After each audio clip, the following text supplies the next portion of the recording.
Happy independence day. আজ আমাদের স্বাধীনতা দিবস।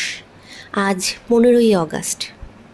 স্বাধীনতা দিবস তো আমরা বলছি, কিন্তু সত্যিই কি আমরা স্বাধীন হতে পেরেছি? বিশেষ করে আমরা মেয়েরা স্বাধীন হতে পেরেছি?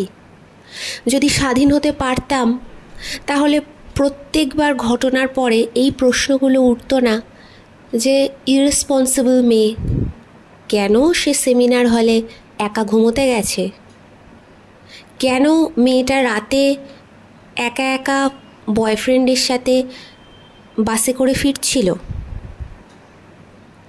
কেন সে এত রাতে বাড়ি ফেরে, কী কাজ করে এমন?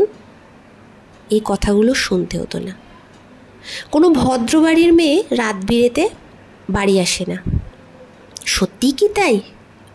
ভদ্রবাড়ির মেয়ে হলে বা ভদ্রবাড়ির মেয়েরা কি সন্ধে 6টার মধ্যে বিকেল 5টার মধ্যে বাড়ি ঢুকে যাবে?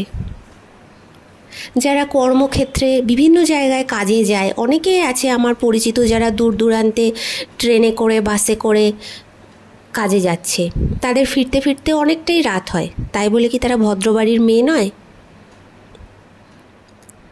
সমস্যাটা আমাদের চিন্তা ভাবনায়, আমাদের মানসিকতায়। প্রত্যেকবার অন্যায়ের পরে কেন সেই মেয়েটার দিকে, যেই কিনা লাঞ্ছিত, বঞ্চিত, এমনকি নরপশুদের মতো ছিঁড়ে কুটে খাচ্ছে যে মেয়েকে, ঘুরে ফিরে সেই প্রশ্নের তীর চিহ্নটা তার দিকেই কেন ঘুরে আসবে? কেন আমরা স্বাধীনভাবে রাত্রিবেলা বাইরে বেরোতে পারবো না?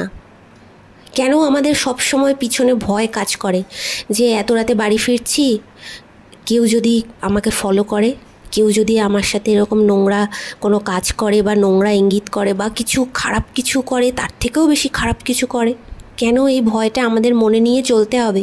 সবসময় কেন আতঙ্কে থাকতে হবে? সেই তো আমাদের পা শেকল দিয়ে আটকানো। আমরা কোথাও যেতে গেলে 10 বার ভাবি, কোথাও কাজে যেতে গেলে 10 বার ভাবি,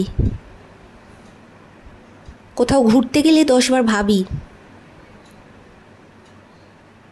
সবসময় চেষ্টা করি দিনের বেলা যাতায়াত করতে, দিনের বেলা সব কিছু করতে, কিন্তু কতদূর এইভাবে সম্ভব? এরকমভাবে কি সম্ভব? মেয়েরা ছোট পোশাক পরছে কেন? ছোট পোশাক পরলেই কি মানে আমরা কি বলছি ইয়েস তুমি এসো, তুমি ধর্ষণ করো?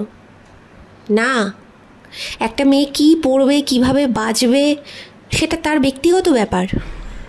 আর দ্বিতীয় কথা, তাহলে তো সবাইকে বোরখা অর্ডার দিতে হবে, সবাই আমরা বোরখা পরে ঘুরবো, সব মেয়েরা। কিন্তু তাতেও কি আমরা ধর্ষণ থেকে বাঁচবো বা বাঁচতে পারি? না, এরকমভাবে কোনো কিছু হয় না। মন মানসিকতা চিন্তাভাবনা বদলাতে হবে। অন্যায়কে প্রশ্রয় না দিয়ে অন্যায়ের বিরুদ্ধে রুখে দাঁড়াতে হবে।